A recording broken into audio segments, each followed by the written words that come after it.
Bueno, muy bien. Listo. Listo, muchachos. Entonces hoy es 18 de septiembre del 2023. Vamos a presentar el caso clínico orientado por el grupo uno de una patología del sistema digestivo. Ahora sí, muchachos. Listo. Listo, entonces, como les venía comentando, entonces hoy vamos a hablar sobre nuestro caso clínico, que es pues enfocado como en la parte digestiva. Entonces es presentado por Daniel Alejandro Ardila, Ana Sofía Castaño, Juan Felipe Castaño, María José Ceballos, Manuel González, Gina Paola Rivadeneira y Miguel Ángel Ruiz. Ya puede seguir.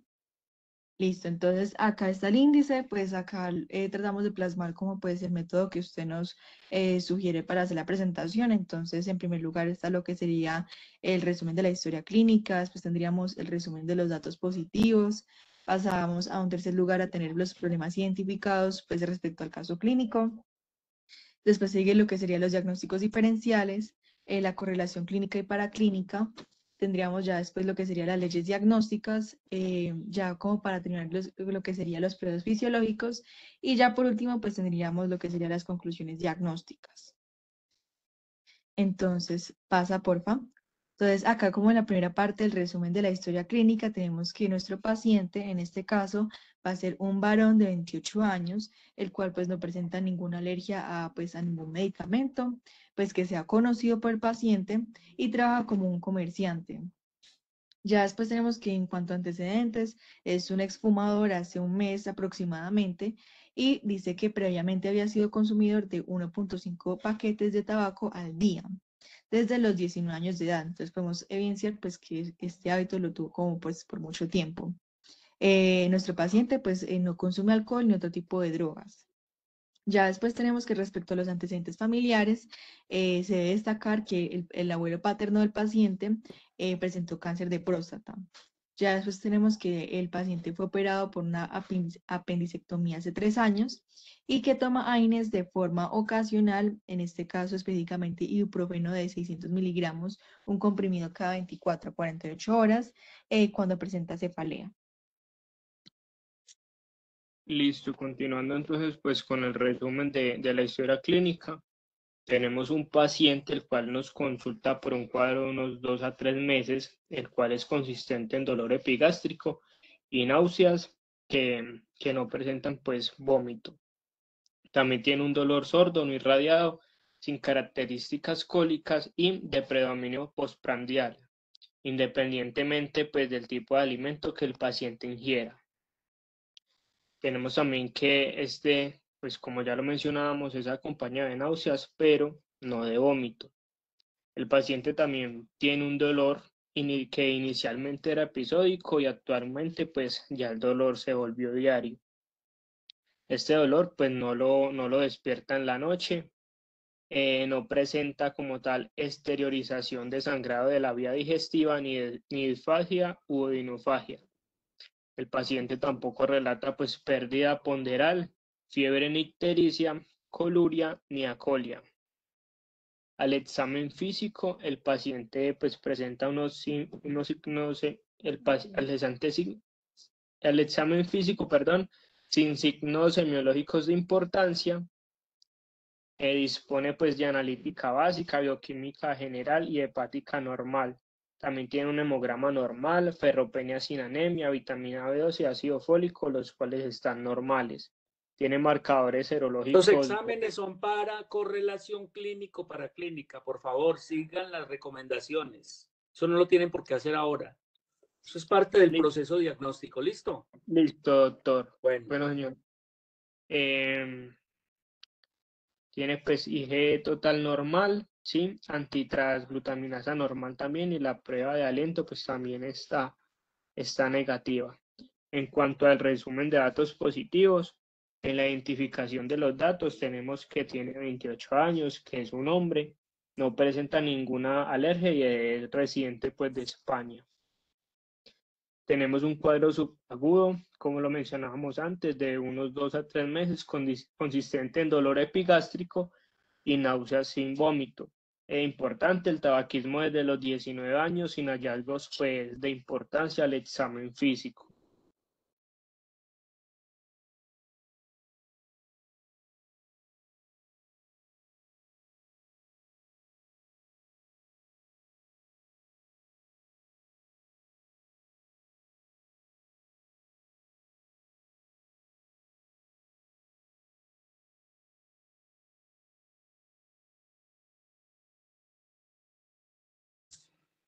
¿Qué pasó?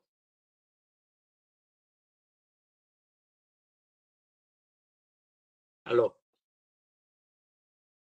¿Quién sigue, por favor?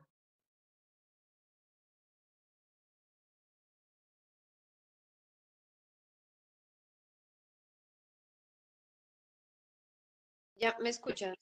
Sí, ya, hágale. Bueno, entonces en cuanto a los problemas identificados, perdón, tenemos que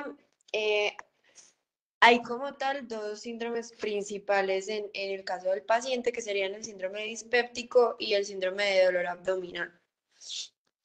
Pues en cuanto a los diagnósticos diferenciales, tenemos como tres principales, ¿cierto? Entonces, según la sintomatología del paciente, nosotros sacamos que el primer diagnóstico diferencial podría ser lo que es la enfermedad de Crohn gastroduodenal, porque pusimos este diagnóstico diferencial, pues sobre todo como por cómo se presenta pues cómo es la clínica de esta enfermedad. Entonces tenemos que presentar dolor abdominal epigástrico y el paciente puede presentar náuseas, vómitos y en algunos casos puede presentar hiporexia y pérdida ponderal. Y ya en cuanto a los otros dos diagnósticos, tenemos como uno de los más comunes, por decirlo así, que son la úlcera péptica por Helicobacter pylori y la úlcera péptica por el uso de AINES, que son pues como las causas más comunes de úlceras pépticas. Lo que es importante como estas úlceras pépticas es saber que pues primero que todo dan esta sintomatología y segundo que estas pueden ser recurrentes después del tratamiento. Entonces ahí es cuando como se empieza a complicar, por decirlo así.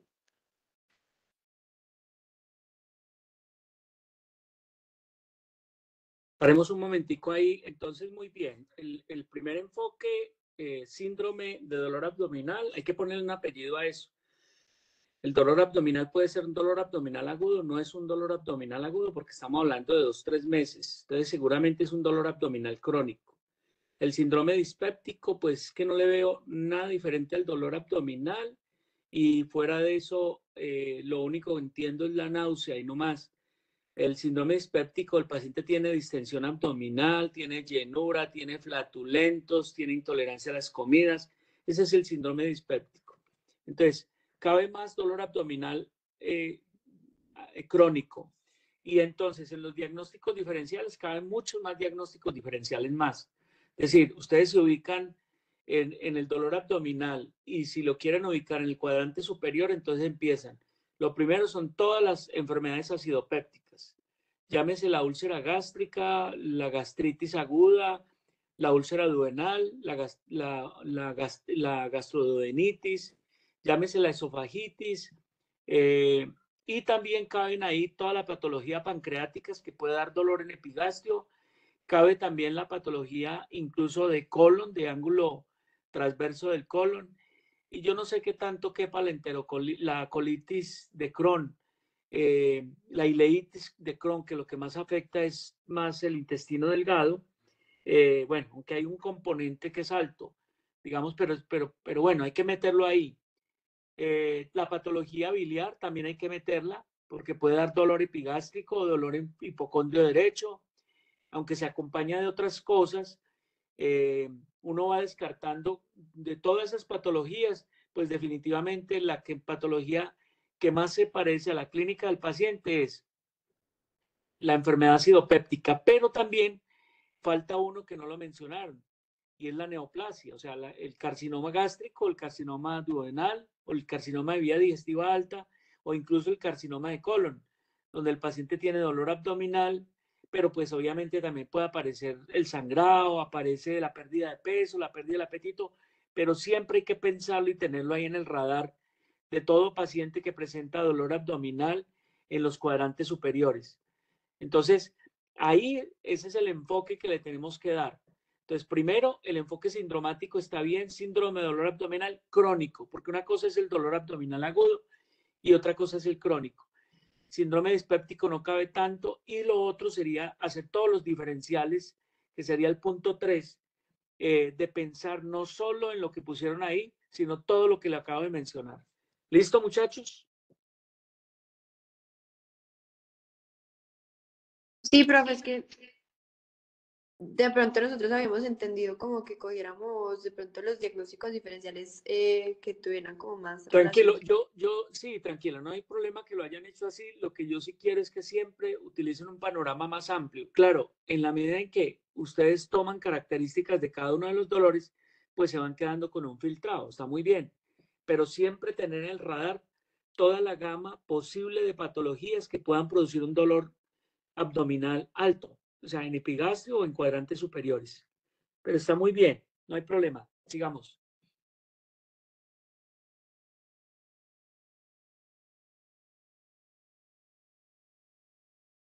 Sigamos. Bueno,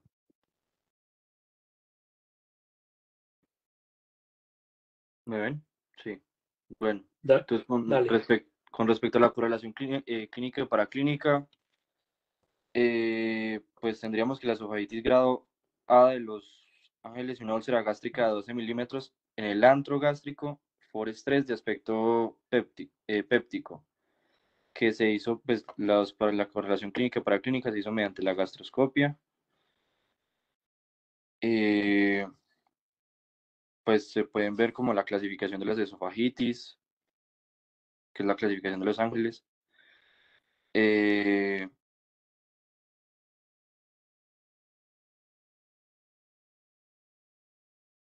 y bueno, sería eso. Eh, O sea, es importante mencionar que definitivamente este es un paciente que hay que pedirle exámenes, hay unos exámenes básicos digamos, de pruebas sanguíneas y eso, pero definitivamente el gol estándar para un paciente de estos sigue siendo la esófago gastroduodenoscopia o la endoscopia de vías digestivas altas. Ese es digamos, el examen mandatorio que no debe faltar en un paciente con esto. ¿Listo? Habría que, en un momento determinado, dependiendo de lo que se encuentre acá, pues ya se mira si de pronto hay que pedir una ecografía, porque de pronto puede ser una patología pancreática, una patología duodenal. Pero es claro que al hacer la endoscopia alta, pues mira lo que estamos encontrando, ¿no? Una esofagitiis grado A de Los Ángeles y una úlcera gástrica de 12 milímetros en el antro gástrico Forres 3 de aspecto péptico. Listo. Siga, Juan. Sí, bueno, listo. Entonces, las leyes diagnósticas sería la ley de Agatha Christie, que es la, pues, norma. Ah, luego. de, seguiría seguiría otra persona. ¿Quién sigue? profe, yo. Eh, Listo. entonces, como de acuerdo a lo que aprendimos, pues con lo que usted nos enseñó la vez pasada, pues nosotros lo dividimos en leyes y como la aplicabilidad sería más o menos como por qué diagnóstico nos iríamos pues como yendo. Y pues la justificación. Entonces, como la ley de Agatha Christie, donde vemos que es como lo del arma, la cena y los cómplices, vemos que el arma puede ser un origen autoinmune. Esto pues, Ese es dentro de la fisiopatología de ese tipo de úlcera que lo encontraron como autoinmune, ¿sí? el problema es que realmente, de acuerdo al caso clínico y todos los paraclínicos y la investigación que se le realizó al paciente, los doctores llegaron a la conclusión de que no eran como causas usuales, por decirlo así. Entonces se llegó como a una conclusión de que la causa realmente era autoinmune. Ah, bueno, porque cabe esa o cabe digamos, una fisiopatología de tipo inflamatoria, ¿no? De Inflamatoria. tipo péptico inflamatorio. Entonces, autoinmune como una posibilidad por el tipo de lesión que se encontró en la endoscopia, está muy bien. La escena del crimen es gastroduodenal, está muy bien. Y los cómplices, la edad del tabaco, las infecciones y de toma del consumo el De consumo AINE. de AINES que el paciente hacía. Sí, está muy bien. Está Sí. bien, Ana. Muy Em, bien. Parsimonia. Es la ley de la parsimonia, pues como lo más sencillo, por decirlo así, para diagnosticar, yo diría que sería, pues nosotros llegamos a la conclusión de que sería pues una úlcera péptica y pues ya tocaríamos Si que, tienen claridad, Anita, ¿tienen claridad qué es la ley de la parsimonia? Si tienen claro qué es eso. pues doctor, nosotros lo habíamos entendido como la explicación más sencilla de la sintomatología del paciente. No, entonces vea, se los aclaro. Cuando un paciente, lo que pasa es que este paciente es muy muy pobre la sintomatología, porque solo es dolor abdominal. Pero la parsimonia aplica muy bien cuando en un mismo paciente se presentan múltiples signos y síntomas que aparentemente son como de varios sistemas. Entonces la parsimonia lo que quiere decir es que una sola patología es la que explica toda la sintomatología. ¿Sí me entiendes? Sí, ya. Entonces, digamos que ahí aplicar la parsimonia es complicado en este paciente porque tiene muy pobre la sintomatología. Si tuviera sangrado, si tuviera dolor, si tuviera distensión, si tuviera llenura, si hubieran como otras cosas, de pronto dice uno, listo, todo lo explica la úlcera péptica. Pero para que sepan qué es bien la parsimonia, ¿listo? Ok. Vale, Sí. listo. Prioridad, ¿qué es Eh, mandatorio? ¿Qué es urgente? ¿Qué puede afectar la vida del paciente? Descartarle, ¿qué pensarían ustedes dentro de esas consideraciones de diagnósticos diferenciales que yo les hice?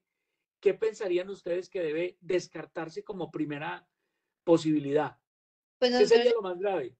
a la conclusión de una úlcera péptica perforada. Digamos que sí, digamos que la úlcera péptica, lo que pasa es 2, 3 meses de úlcera péptica perforada, no. ¿Y qué patología habría que descartar que uno diga, no, listo, ese paciente seguramente tiene una gastritis o una duodenitis, eh, pero ¿qué sería mandatorio descartar? ¿Un Un- qué? ¿O una? no. ¿Se acuerda que les hablé de diagnósticos diferenciales que no mencionaron ustedes? Sí, señor. ¿Cuál es obligatorio descartar en un paciente adulto con dolor abdominal y si tiene síndrome constitucional peor? La neoplasia. Sí, señor. Sí, señor. Mire, la semana pasada vi un paciente, pues pucha, se los hubiera dado para que lo hubieran revisado acá. Un paciente de mayor de 60 años con un cuadro crónico. Mire, mire, mire lo triste. Un cuadro crónico de dolor abdominal, más de cuadrante superior, con síndrome constitucional y ojo, tenía unas lesiones equimóticas y la fosa supraclavicular izquierda. ¿Cómo les parece que yo hace mucho tiempo no veía eso? ¿Ustedes se acuerdan? ¿Ustedes se acuerdan del síndrome de Virchow? ¿Sí se acuerdan? Sí, Ana Sofía, la adenopatía Es lo del ganglio centinela, ¿no? es un ganglio centinela un ganglio, sí, un ganglio centinela, eso es. ¿Cómo le parece que tristemente el paciente va donde un médico general X, para no poner el nombre, y este señor le pidió una ecografía y lo tuvo volteando porque pensando que era una gastritis, le manejó pantoprazol, le manejó alsucral, le manejó antiácidos orales y no le pidió lo que le tenía que pedir? Y un paciente con un síndrome constitucional, pues, oh sorpresa, le pido la endoscopia como urgente y tenía posible un adenocarcinoma gástrico severísimo o un linfoma gástrico con metástasis a cuello. ¿Cómo les parece? Entonces, ojo con la patología neoplásica, que tenerla ahí, como yo digo, en la punta del genioglós. Uno de pensar en lo más sencillo, que es lo más frecuente. La ley de lo más frecuente habla de lo más, por ley de probabilidad, por la epidemiología, por frecuencia, es la enfermedad acidopéptica. Pero resulta que por prioridad hay que descartar patología maligna. ¿Listo, Ana Sofía? Sí, sí, señor. Vale, sigamos. Y pues ya en cuanto a la ley de lo más frecuente, pues Sí, esa es. Esa llegamos. sí está muy bien porque es lo más frecuente. Dolor abdominal epigástrico es una enfermedad acidopéptica. Muy bien. Bueno, Listo, señor. Anita. Sigamos la siguiente.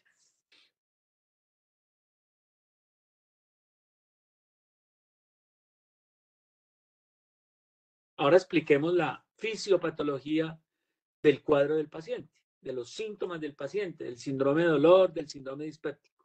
¿Quién lo va a explicar? Yo probé. Hágale. Después, como la fisiopatología del síndrome dispéptico, acá como tal, pues según lo que encontramos, esta es muy compleja, como está en el cuadrito, y es muy multifactorial, porque puede ser ocasionada por múltiples causas, pero como tal no se relaciona a, digamos, el 100% de que esto ocasiona un síndrome dispéptico. Entonces, digamos, acá acaban a incluirse lo que son factores psicosociales, alteraciones del eje cerebro-intestino, hipersensibilidad visceral, motilidad intestinal anormal infecciones o estados posinfecciones infecciosos y posibles predisposiciones genéticas. Entonces, acá se decía que pues como los dos principales en los que pues, como más se ha evidenciado que puede ocasionar un síndrome dispéptico, entonces son lo que son las anormalidades motoras del tubo digestivo proximal y las disfunciones viscerales, la disfunción visceral funcional. Entonces, en las normalidades motoras, esta a su vez se divide como en tres subgrupos que son pues, que vendría siendo lo que es la hipomotilidad antral y las alteraciones del pasamiento gástrico, las alteraciones del ritmo y la actividad, la alteración del ritmo y la actividad mioeléctrica del estómago y las alteraciones de la acomodación gástrica.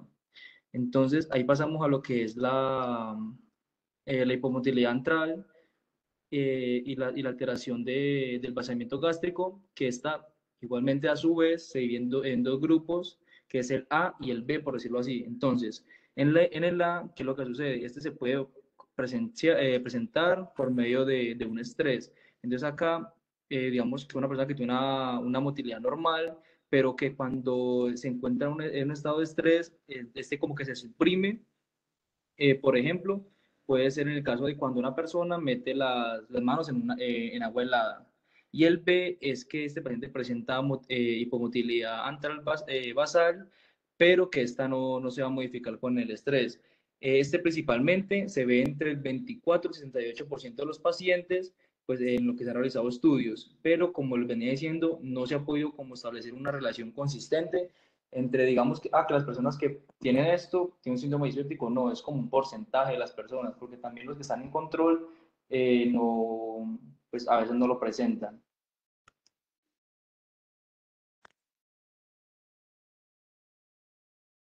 Ok, listo. Entonces, luego seguirían las alteraciones del ritmo de la actividad mioeléctrica del estómago, que pues, se miden mediante el estudio no invasivo de la actividad eléctrica a través de un electrogastograma, y se puede apreciar que 2/3 de los pacientes con dispepsia funcional presentan algún tipo de arritmia gástrica. Como tal, no se ha podido establecer una relación pues, consistente con respecto a esto. Después seguiría las relaciones de acomodación gástrica, que pues primero estaría el fundus gástrico, no posee una actividad motora migratoria, pero sí tiene un estado de contracciones permanentes o tono sin que exista una contracción cíclica. Este tono de la pared está relacionado con la propiedad viscoelástica de la pared del estómago y permite adecuar la capacidad de distenderse y de acomodar los alimentos sin aumentar el modo considerable de la presión de la cavidad. Y cuando esta pues, capacidad sin distenderse, sin aumentar la presión, el alimento y los líquidos pasan más rápido por el antro. Y como este no está acostumbrado a recibir bruscamente los alimentos, pues ya que su función no es como tal de reservorio. Entonces empiezan a mezclar los impulsos se empiezan a mezclar e impulsar el contenido hacia el duodeno.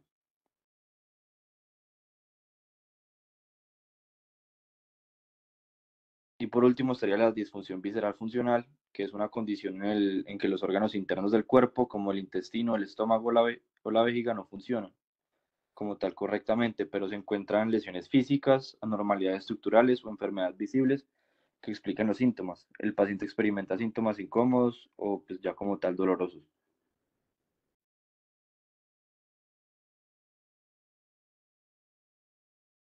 Bueno, seguiría como tal a explicar la fisiopatología del dolor abdominal. En este caso, pues no sería agudo por lo que comentaba el doctor. Entonces, digamos, este se va a, pues, como a presentar de tres tipos: el visceral, el parietal y el referido.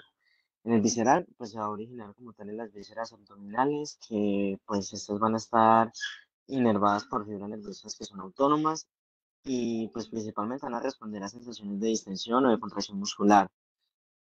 Este, pues por lo general va a ser vago, sordo y puede provocar algunas náuseas. No está, va a estar como mal localizado y tiende pues a percibirse como en zonas que son correspondientes al origen embrionario de la estructura que está afectada. El parietal es un dolor profundo que pues se puede producir debido a la irritación e inflamación del peritoneo, pues que es parietal o en la raíz del mesenterio. Este va a ser un poco más definido y pues más fácil de describir que lo que es el visceral. El referido se percibe pues lejos del origen y se debe a la convergencia de lo que son las fibras nerviosas en la médula espinal. Un ejemplo pues común de este van a ser el escapular, que se puede causar, digamos, por un cólico biliar, el inguinal, que es por un cólico renal, y la omalgia secundaria, que pues ya es la sangre o infección que va a a irritar como tal lo que es el diafragma. Ya dentro de las formas de presentación, el dolor pues suele ser la causa como más la causa principal de la presentación del síndrome. Pero pues sin embargo el enfermo o digamos una persona con demencia o con un estado que sea como confuso, eh, puede como dominar por encima de las manifestaciones que son de tipo dolorosas. En el adulto mayor este dolor debe abordarse de una forma pues cuidadosa, ya que la mayoría de las veces la intensidad no va a guardar como tal relación con la gravedad de lo que pues puede producir la patología. Y pues por esto es que se debe seguir con mucho cuidado lo que es la evolución del dolor y pues si hay presencia o no de síntomas asociados. Bueno, y ya para terminar, pues tenemos lo que son las conclusiones diagnósticas. Tenemos pues en el diagnóstico sindromático, pues el síndrome de dolor abdominal crónico. En el diagnóstico topográfico, perdón, pues gastroduodenal. En el etiológico tenemos que es una reacción inmunitaria y en el específico tenemos que es una enfermedad de Crohn con afectación gastroduodenal.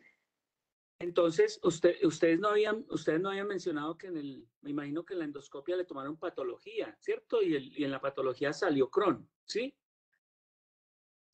Pues doctor, realmente ellos llegaron a la conclusión de que era enfermedad de Crohn y pues explicaban que primero pues fueron descartando, ¿cierto? Entonces la patología dio negativo para presencia de H. pylori. Sí. También, como en una de las consultas le aconsejaron al paciente dejar los AINES, entonces no se supone que se hubiese mejorado, ¿cierto? La Pero para úlcera hacer el péptica. diagnóstico de Crohn tiene que haber la patología positiva. ¿Estamos de acuerdo? O sea, uno por clínica no puede hacer diagnóstico de enfermedad de Crohn. ¿O qué piensan? Pues ahí es a donde yo iba, que él tuvo después como otra consulta y en esa consulta le tomaron otras biopsias para el estudio. ¿Mm? Y el resultado de las biopsias del colon fue inflamación crónica con afectación de la mucosa, con extensión a submucosa, irregularidad focal criptal. Entonces, a veces se llegó al diagnóstico, es compatible con enfermedad Ah, inflamatoria pero intestinal. pero entonces sí debieron haber colocado eso en correlación clínico para clínica. O sea, si miran la endoscopia es claro que hay una duodenitis y una úlcera gástrica, ¿no es cierto? En el fondo. O sea, que él tenía las dos cosas desde el punto de vista endoscópico, tenía una gastroduodenitis, digámoslo así. Pero después cuando hacen las biopsias y hacen biopsia creo que en colon también o en otras partes, encuentran que es compatible con una enfermedad de Crohn. O sea que dentro de los diagnósticos diferenciales, pero vuelvo y le digo, o sea, la manifestación clínica más común del Crohn no es con dolor en cuadrante superior. Es el paciente que tiene un cuadro de enterocolitis, que puede dar con diarrea, que puede dar con vómito, puede dar creo que incluso sangrado, con trastorno incluso de malabsorción, puede dar problema de absorción de vitamina B12 porque afecta el ileón terminal y la absorción de la acción del factor intrínseco ahí, y el paciente ya, pues el diagnóstico final se hace con eso, pero no es el cuadro típico de un paciente con Crohn. ¿Estamos de acuerdo?